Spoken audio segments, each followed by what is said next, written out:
Cavs beat writer, The Odd Couple, Chris Broussard, and Rob Parker. You thought Rob Parker was the only guy you got in fights with. I know, man. Wow.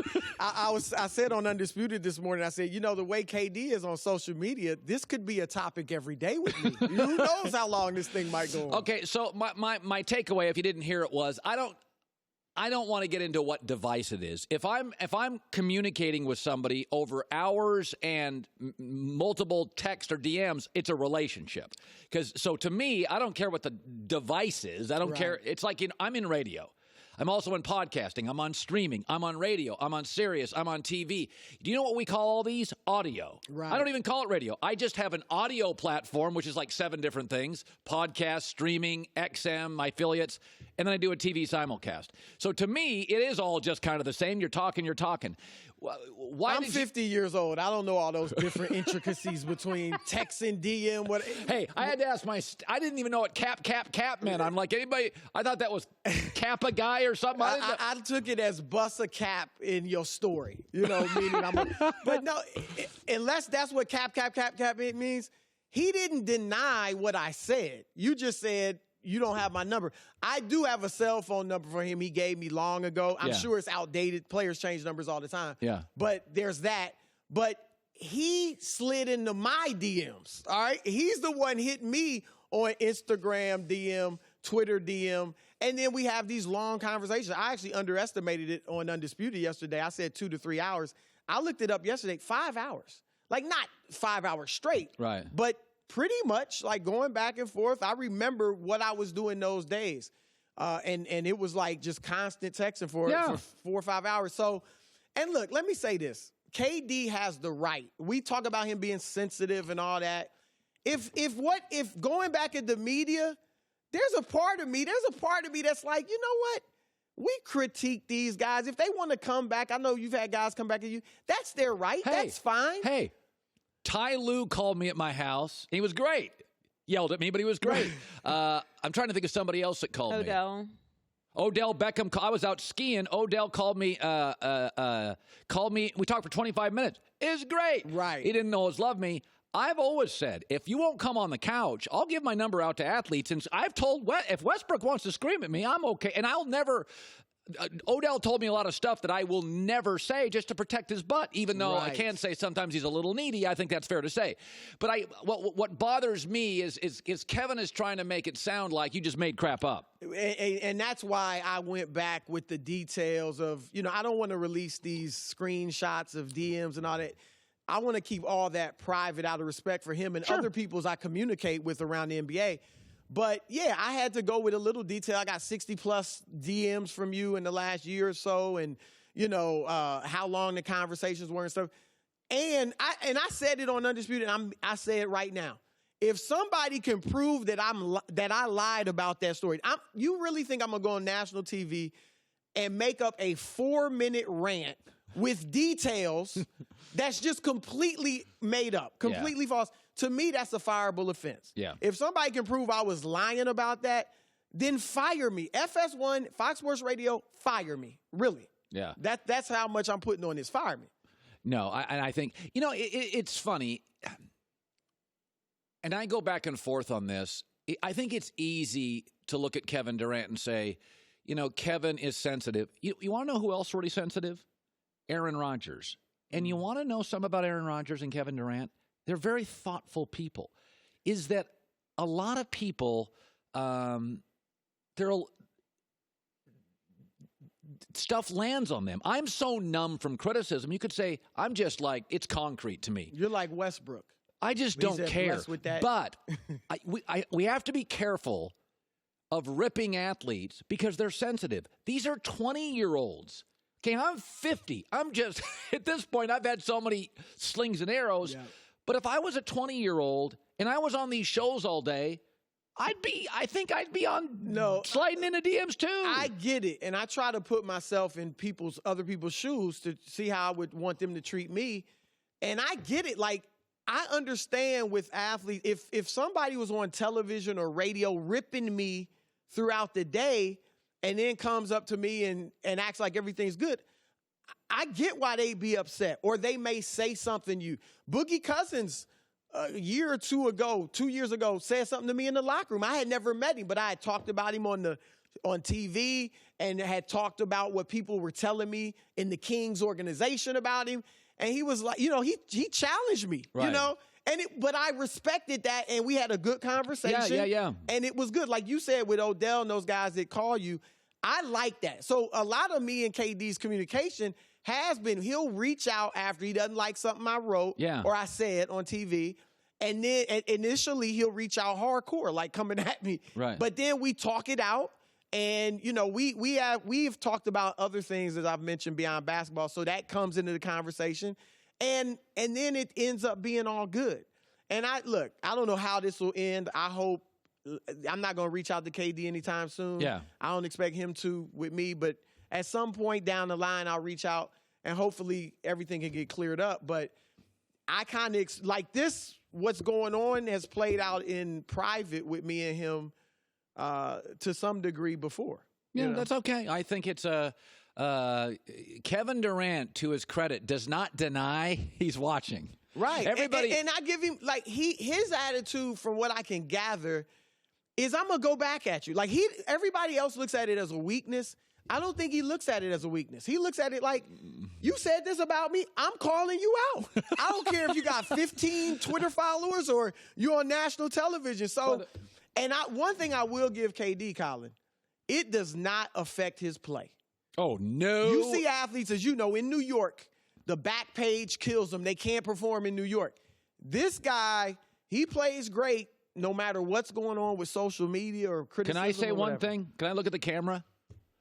Kevin Durant, you don't DM me. I've called you the best player. I talk about you all the time. I constantly give you advice and support and love you. I'm now the only media person in the world you don't call. I'm the one that said you're better than LeBron. You sound like the people on Twitter, like, all we do is compliment you and you never give us any attention. I am. I'm tired of not being acknowledged by KD. I was saying this to start the show today, is that every sport has a culture. NASCAR is Southern, soccer is international, football is corporate, baseball is tradition, NBA is hip-hop, fun, music, loud, energy, youthful. I think Drake fits the NBA's brand. It doesn't bother me, although I think ideally I'd rather not have a fan piggybacking a coach, although it was the Toronto coach who knows Drake and who has a great sense of humor. What is your kind of takeaway on the Drake thing? Because, and I said this, if Drake makes you uncomfortable in that moment, that's because when you choose a sport, you also choose a culture. Golf is quiet, please. UFC is quiet, please, as I bang your head in. Right. So I tend to be UFC. It's wilder, crazier, youthful. What are people saying about Drake in the league?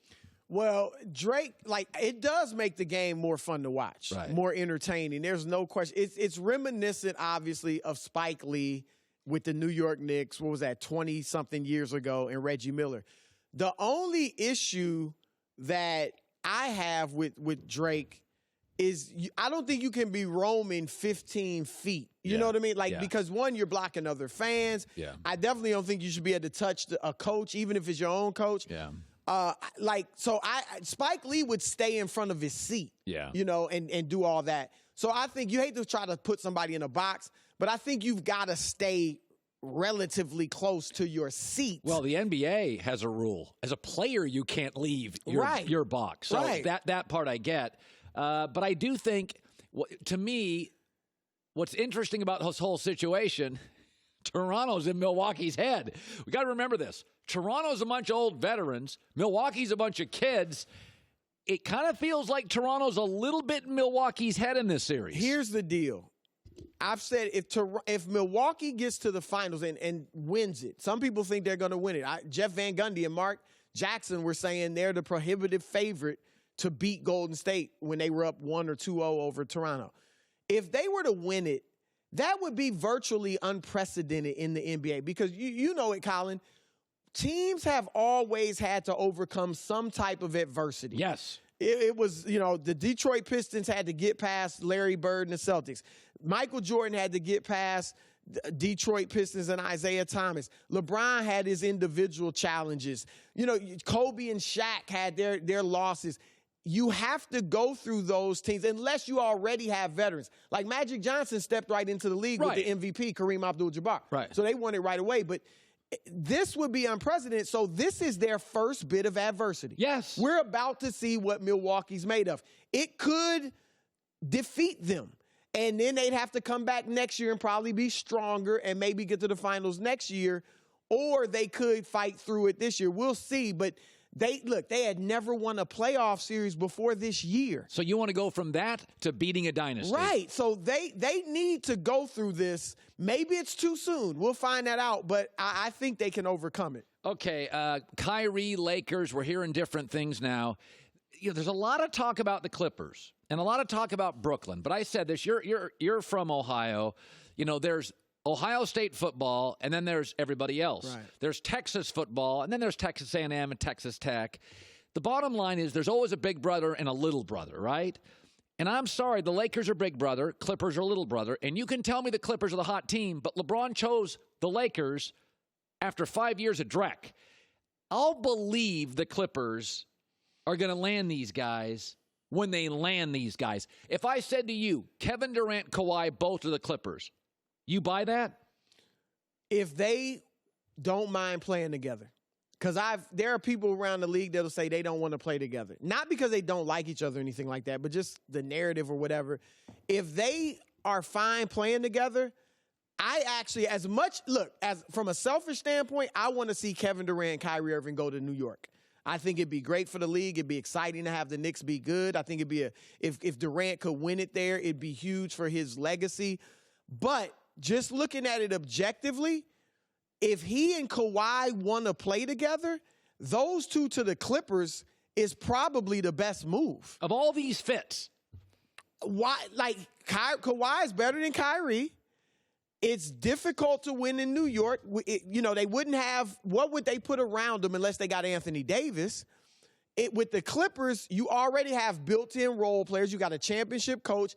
The front office, all the way up to Jerry West, the consultant, is tremendous. Kevin Durant, like Steve Ballmer, we know that from the boardroom and all that. And I know this, when KD was interviewing teams before he went to Golden State, I think he knew he was going to go to Golden State as long as there were no red flags there. But his interview with the Clippers blew him and his team away. Really? Steve Ballmer blew them away. And so all of that is in the back of KD's mind. So, no, I think they'll get somebody. Hey. Here's what's interesting with the big brother, little brother thing. Okay. When you've worked in New York or you're from New York, in New York, they feel like the Knicks or the Lakers, the Cowboys, or the Yankees. Right. Like one of those national teams. Everybody wants to play for the Knicks. Outside of New York, no. I grew up in the Midwest. The Knicks were like the 13th team I thought about when I thought about the NBA. And so when we talk about, KD and Kyrie, of course they should go to New York over Brooklyn. Nobody cares about the Nets in New York. That's true in New York. But the rest of the country, if they went to Brooklyn and Brooklyn became a contender, it would be almost as big as the Knicks. People wouldn't look at it as, that's the little brother. Around the country. In New York, they would, but not around the country. Think about this. 14 of the last 20 champions are from the West. 80 to 85 of the stars in the NBA are from the West. Don't rule out this happening. KD either stays or goes to the Clippers. Kawhi goes to the Clippers. Jimmy Butler and Kyrie come west. Zion just landed west. Last 20 years, you find me all the free agents with options that have chose the Eastern Seaboard. This year, the Warriors are going to win it, be the 15th out of 21 years west. We know almost all the stars are west.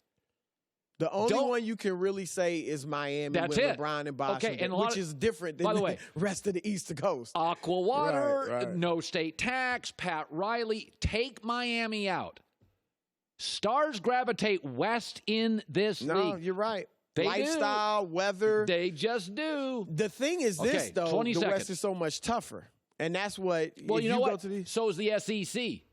But ballers want to play in the biggest stages in the filled stadiums. Go to Ohio State, the Buckeyes.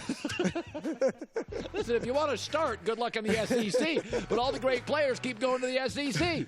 I think there's a chance all these guys just gravitate west because that's what I've watched for 2 decades. Chris Broussard. Hi, everybody. Thanks for watching. Subscribe here to get the latest from the show. Also, be sure to check out more of the best clips from The Herd or go watch a few segments from other shows on FS1.